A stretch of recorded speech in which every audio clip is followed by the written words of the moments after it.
Hi again, it's me Michelle Phillips, the eyebrow specialist. Now I'm just going to run through a quick overview of things previously discussed during our question and answer sessions and also during our tutorials on the wax and tweeze technique. Now first and foremost, it's really important to maintain and observe that everybody's natural brow line is in fact the guideline. So if you just let this line guide you, then you'll find it so much easier to achieve and maintain a shape that's perfect for your face.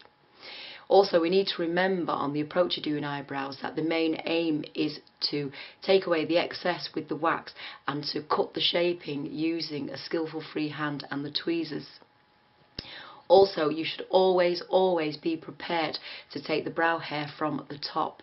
Now, I know it's still written in beauty texts and also taught in beauty schools that you never take from the top. However, there is not many people with a definitive brow line at the top, so you should always be prepared to take brow hair from the top in achieving a nice defining brow underneath and at the top.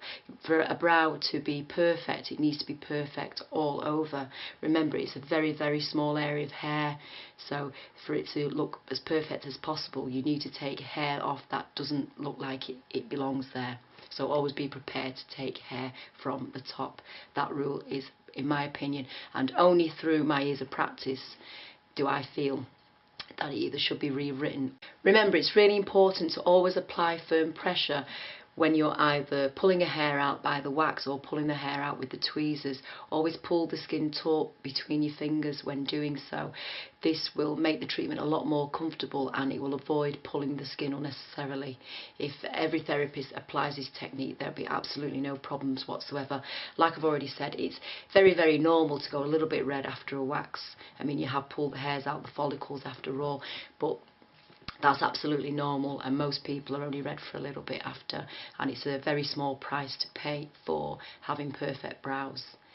Also, work in rows of hair. Remember, the eyebrows grow in rows of hair, and pull out one row. Work with one row at a time and one hair at a time. Always pull out one hair at a time on each row, and this way you achieve absolute control over every hair. You need to, in order to make sure the shape is as perfect as possible and it's done as correct as possible, you need to have complete control. So that means taking control of every single hair around the eyebrow.